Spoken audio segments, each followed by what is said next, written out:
களங்கம் இத்துலகம் கழிப்புறமை நெறி விளங்க என்னுள்ளே விளங்குமை பொருளே மூவிரு நிலையின் முடிநடு முடிமை ஓவர விளங்கும் பொறுமைமை பொருளே எழுநிலை மிசையே என் குருகாகி வழுநிலை நீக்கி வயங்குமை எது தமிழ் எது வைதீகம் அப்படின்னு பிரிச்சு பார்க்க தெரியல. அப்ப இதெல்லாம் அவனுக்கு ஒரு சந்தர்ப்பம், அவன் சந்தோஷமா தான் எடுத்துக்கணும். நம்ம குருகுலத்திலேருந்து இப்படி பேசுறாங்க அப்படின்னா அவன் சந்தோஷமா தான் எடுத்துக்கணும். ஆனா வைதிக கருத்துக்கள் ஆழமா இருந்தா இதை வெறுப்பாதான் எடுத்துக்க தோணும். தமிழுக்காகவும் தமிழ் நெறியில நம்மள நிக்கலன்னு சொல்றாரு அப்படின்னு ஒருத்தர் சண்டை போடுறாருன்னா பெருமையா தான் எடுத்துக்கணும். அந்த மாதிரி எல்லாருமே அது உள்ள ஊறி கிடக்குறாங்கிறதெல்லாம் எனக்கு மிகப்பெரிய வருத்தம். எப்படி ஊறி கிடக்குறாங்க? டெய்லியும் காலையில எந்திரிக்கிறதுல தொடங்கி இரவு படுக்கிற வரைக்கும் வைதிகம் உள்ள புகுத்தி வச்சிருக்கிற கருத்துக்கள் எல்லாம் நம்மள அறியாமலே கடைபிடிச்சுக்கிட்டு கிடக்குறோம். ஏன்னா அவ்வளோ காலங்கள் ஓட ஓட உள்ள எல்லாத்தையும் சொருகி இருக்கிறாங்க. இன்னைக்கு யாருமே தமிழ் நெறியில வாழவே இல்லை. முதல்ல பிள்ளைகளுக்கு தமிழ் நெறியில பேர் வைக்கிறாங்களா? மூலிகைகளை தமிழ்ல அடையாளம் கண்டு இந்த மூலிகையினுடைய தமிழ் பெயர் இது அப்படின்னு தெரிஞ்சுக்க ஆர்வம் இருக்குதா இருக்காது? இப்படி எல்லாம் இல்லாம அவங்க எப்படி சித்த மருத்துவத்தினுடைய பலனை கண்டுபிடிக்க முடியும்? அதனாலதான் நம்ம சித்தரியல் குருகுலம்னு மட்டுமே இல்லாம தமிழ் சித்தரியல் குருகுலம்னு ஏன் இதை முக்கியமா போட்டோம்? அதுக்காக தான். அது நான் ஒரு அழகான வாழ்க்கைக்கு தான் உங்களை அழைக்கிறேன். நான் எவ்வளவோ சான்றோர்களை நான் என்னுடைய வாழ்க்கையில பார்த்திருக்கிறேன். தமிழ் அறிஞர்களை, சான்றோர்களை என்னுடைய வாழ்க்கையில நான் பார்த்திருக்கிறேன். அவங்கெல்லாம் எப்படி ஒரு வாழ்க்கை வாழ்றாங்க தெரியுமா? அந்த தமிழ் அவங்களுக்கு அப்படி ஒரு வாழ்க்கையை கொடுத்துருக்கு, அப்படி ஒரு ஞானத்தை கொடுத்துருக்கு. அப்படி பார்க்கும்போது அந்த வாழ்க்கைக்கு தான் உங்களை அழைக்கிறேன் நான். இங்க எவ்வளவு கத்துக்கிறீங்க, ஒண்ணுக்கும் இதுதான் தமிழ்ல, இதுதான் பொருள், இதுதான் விளக்கம், இதுதான் சொல்ல வருது இந்த வார்த்தை அப்படின்னு சொல்லும்போது அதுக்கு ஈடு இணையே கிடையாது. அப்ப நம்ம வைதீகம் இப்படி அதெல்லாம் கலந்து கிடக்குறீங்கிற ஒரு பக்கம் வேதனை இருக்கு. அது வைதீகம்னா என்ன, அது ஏன் நீங்க அதுல கலந்து நீங்க கிடக்க கூடாதுன்னு நான் ஏன் நினைக்கிறேன் அப்படிங்கறதெல்லாம் காலப்போக்குல கொஞ்சம் கொஞ்சமா நம்ம பார்ப்போம். நம்ம எப்போதுமே உண்மையின் பக்கம் நிக்கணும், அவ்வளவுதான். ஒரு பாதியை மட்டும் தெரிஞ்சுக்கிட்டு நிறைய பேர் ஓடி போயிடுவான், மீதியை தெரிஞ்சுக்க விரும்ப மாட்டான். நான் என்னுடைய பயணம், எனக்கு ரொம்ப கூட இருந்து எனக்கு கவனிச்ச பிள்ளைங்க உங்களுக்கு தெரியும். ஏன்னா உங்க கூட நான் அதிக நேரம் செலவிடுறேன். நான் மற்றவங்களோட செலவிடுற நேரத்தை விட வாரம் நிச்சயமா உங்க கூட நான் அதிக நேரம் செலவிடுறேன். அப்படிங்கும்போது நான் என்ன உணர்கிறேன், நான் எதையெல்லாம் கவனிக்கிற ஆளு அப்படிங்கிறது எல்லாம் உங்களுக்கு புரியும். அந்த வகையில தமிழ் நெறிக்குள்ள எப்போதுமே இருக்கணும் அப்படிங்கிறது தான் நான் உங்களுக்கு சொல்றது. அதை மண்டக்குள்ள வச்சுக்கோங்க. நம்ம யாரையும் வெறுக்கிற ஆளு கிடையாது. வைதீக பின்புலம் கொண்ட வைதீகத்தை கடைபிடிக்கிறவங்க எல்லாம் நம்மளை நோக்கி வரலாம், சந்திக்கலாம், பழகலாம். அதுலலாம் எனக்கு எந்த தடையுமே கிடையாது. நம்ம அப்படி வெறுக்கிற ஆளு கிடையாது. உண்மை அப்படின்னு ஒண்ணு இருக்குல்ல, உலகத்துல இருக்கிற மொழின்னா சமஸ்கிருதம் மட்டும் மொழி கிடையாது, நிறைய மொழி இருக்கு இல்லையா? உலகத்துல இருக்கிற மொழிகள், எல்லா மொழிகள்லையும் எழுதப்பட்ட ஞான நூல்களையும் நீங்க வாசிச்சு பார்த்துட்டு தமிழ் மொழியில எழுதப்பட்ட ஞான நூல்களையும் நீங்க வாசிச்சு பார்த்தீங்கன்னா, நீங்க எந்த மொழிக்காரனா இருந்தாலும் நீங்க எப்போதுமே உண்மையை விரும்புற ஆளா இருந்தா உங்களுடைய மனம் தமிழ்ல தான் நிற்கும். இதுதான் உண்மை. உண்மை எப்படி இருக்கு? எவனாவது ஒருத்தன் தம் மொழி மேல பற்று கொண்டவனா இருந்தா இதை சொல்ல முடியாது. அது மொழிப்பற்று. அது எப்படி நம்ம மொழியில எழுதுனதை விட்டுட்டு இன்னொன்னு போய் நம்ம அங்கீகரிக்கிறது? இவன் உண்மையை தேடுறவன் கிடையாது.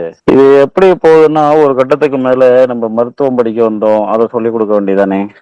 இவர் அரசியல் பேசுறாரு, வைதிகம்ன்றாரு அப்படிங்கிற மாதிரி ஆயிரும். அதுக்கும் யோசிக்காம தான் நான் பேசிட்டு இருக்கிறேன். நம்ம இப்படி ஒரு நிலைப்பாட்டுல இருக்கோங்கிறத அங்கங்க சொல்லிக்கிட்டே வர வேண்டிய தேவை நமக்கு இருக்கு. இங்க தமிழர்களுக்கு ஏதோ சின்ன சின்ன எதிரி இருக்கிறாங்கன்னு எல்லாரும் நினைச்சுக்கிறாங்க.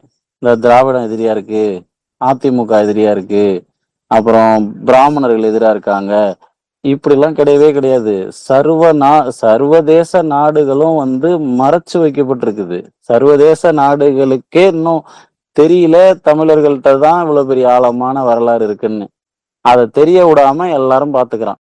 இது எவ்வளவு பெரிய கொடுமை. இப்படி ஒண்ணு நடக்குமா எங்கேயாவது? வேற எந்த நாட்டுக்காவது இப்படி ஒரு நிலைமை வருமா?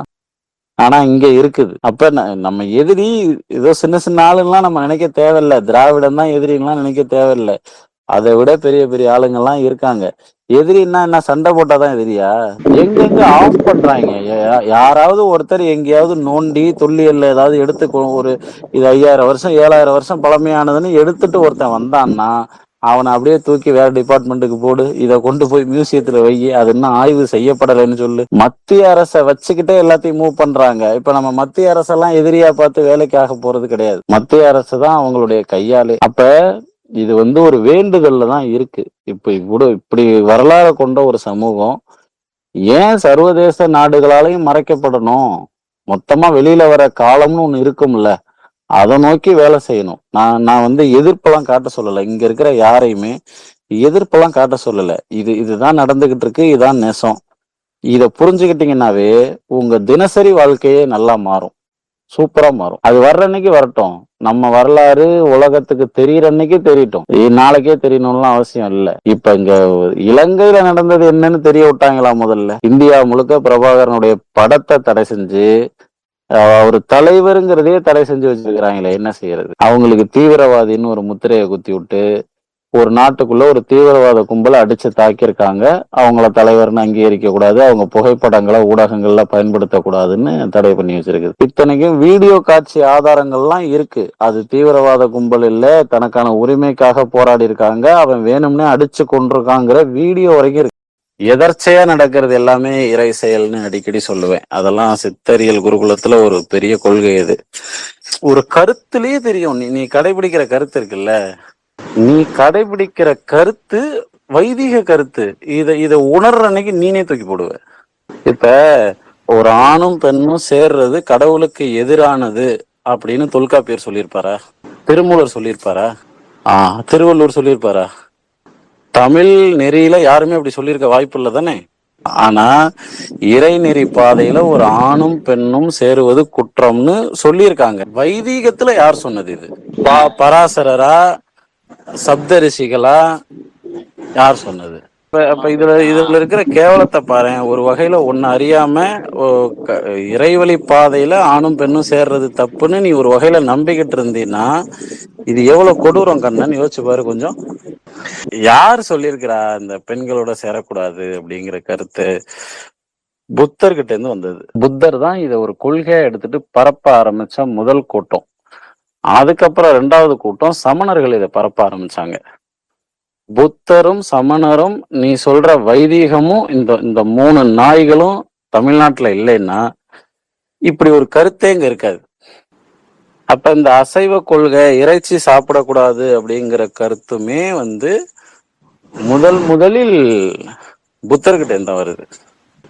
அதுக்கப்புறம் அத சமணர்கள் அதை வலுவா அவங்களும் அதை பின்பற்றுறாங்க, அசைவம் எடுக்கக்கூடாதுன்னு. இது நால்வர்கள் எங்கேயுமே சொல்லலையே. நால்வர்கள் எங்கேயுமே அவங்க இறைச்சியை பத்தி அவங்க எங்கேயுமே பேசவே கிடையாது. அப்புறம் திருமந்திரத்துல எங்கேயும் பேச கிடையாது. சங்க இலக்கியங்கள்ல எல்லாம் நாங்க என்னென்ன இறைச்சியை எப்படி எப்படி சமைச்சு சாப்பிட்டோங்கிறதான் எழுதியே வச்சிருக்காங்க. வைதீகத்துல பற்று கிடையாது. அதே நேரத்துல தமிழ் நெறிய மதிக்க கூடாதுன்னும் அவனுக்கு இல்ல. வேற ஒரு விஷயம், நம்ம கட்டுப்பாட்டை இழந்துடக்கூடாது, ஆசை வயப்பற்றக்கூடாது. நம்மளே கட்டுப்படுத்த முடியாத நிலைக்குள்ள நம்ம போயிட்டோம்னா நம்ம என்ன பண்றதுங்கிற கேள்வி அது வேணும்ல. இப்ப நீ நேரத்தை கரெக்டா கையாளணும். நம்ம காலையில இத்தனை மணிக்கு எந்திரிக்கணும், இத்தனை மணிக்கு பயிற்சி பண்ணணும், இத்தனை மணிக்கு வேலைக்கு போகணும், இப்படி எல்லாம் தூங்கணும்னு நீ நினைக்கிறல்ல, அதை உன்னால செய்ய முடியுதா? ஆனா அது செய்ய முடியலன்னு ஒரு பக்கம் வருத்தம் இருக்குல்ல. நம்ம ஒரு அந்தனர் போல ஒரு வேலையில இருக்கோம், நம்ம அசைவம் சாப்பிடக்கூடாதுன்னு தனக்குத்தானே ஒரு கொள்கைகளை வகுத்துக்கிட்டு அந்த கொள்கைகளை காரணம் காட்டி தன்னை ஒரு கட்டுப்பாட்டுக்குள்ள வச்சுக்கிட்டு இருக்காப்புல. கொஞ்சம் காலம் முன்ன பின்னதான் ஆகுமே தவிர மற்றபடி வந்துருவாப்புல கண்ணன். கொஞ்ச நாள் சிவவாக்கியர் பாடல படிக்க வைதிக கருத்து உள்ள கடந்தா கூட அது ஓடி போயிரும். உண்மையிலேயே அவர்லாம் வாள் தீட்டி வச்சிருக்கிறவர். ஆனா இந்த நேரத்துல சிவவாக்கியரை ஞாபகப்படுத்தினது ரொம்ப பெரிய விஷயம். உண்மையிலேயே சரியான விஷயம் இது. தூக்கமின்மையால் நீண்ட நாட்களா அவதிப்படுறீங்களா? இன்னைக்காவது நிம்மதியா தூங்க முடியுமான்னு யோசிக்கிறீங்களா? நடு இரவுல அடிக்கடி எந்திரிக்கிறீங்களா? மார்னிங் எந்திரிச்சதும் பாடி ஃப்ரெஷ்ஷா இல்லாம டயர்டா இருக்கா? இது சாதாரண விஷயம்னு இக்னோர் பண்ணாதீங்க. தூக்கமின்மை என்பது வெறும் இரவு பிரச்சனை மட்டும் இல்ல. தூக்கம் சரியா இல்லனா increase stress, over thinking, hair fall and mood swings, weight gain, hormonal imbalance, low energy, poor memory and lack of focus, reduced immunity, frequent urination at night. சித்த மருத்துவத்துல நித்திரை என்பது வெறும் ஓய்வு மட்டும் அல்ல, உடலின் மறுசீரமைப்பு, மனித குலம் அறிந்து கொள்ள முடியாத ரகசியத்தின் தொகுப்பு. ஆயிரக்கணக்கான ஆண்டுகளுக்கு முன்பே சித்தர்கள் தூக்கத்தின் அவசியம், தூக்கமின்மை காரணங்கள் மற்றும் அதற்கான அணுகுமுறைகளை தங்களுடைய மருத்துவ நூல்களில் விளக்கியுள்ளனர். இன்று உலகம் முழுவதும் மாடர்ன் ஸ்லீப் சயின்ஸ் வலியுறுத்தும் பல கருத்துக்களை சித்த மருத்துவம் உடல், உயிர், மனம் சமநிலை என்ற கோணத்தில் ஏற்கனவே எடுத்துரைத்துள்ளது. அரியலூரின் புகழ்பெற்ற பாரம்பரிய மருத்துவ மரபில் பர்மா ஆசான் ஹீலர் பழனிசாமி அவர்களின் நேரடி வழிகாட்டுதலின் கீழ் திருமூலர் மருத்துவ நிலையத்தில் தூக்கம் தொடர்பான பிரச்சனைகளுக்கு தனிப்பட்ட ஆலோசனைகள் மற்றும் சூட்சும வர்ம சிகிச்சை வழங்கப்படுகிறது. ஒவ்வொருவரின் பிசிக்கல் ஹெல்த், ஸ்ட்ரெஸ் லெவல்,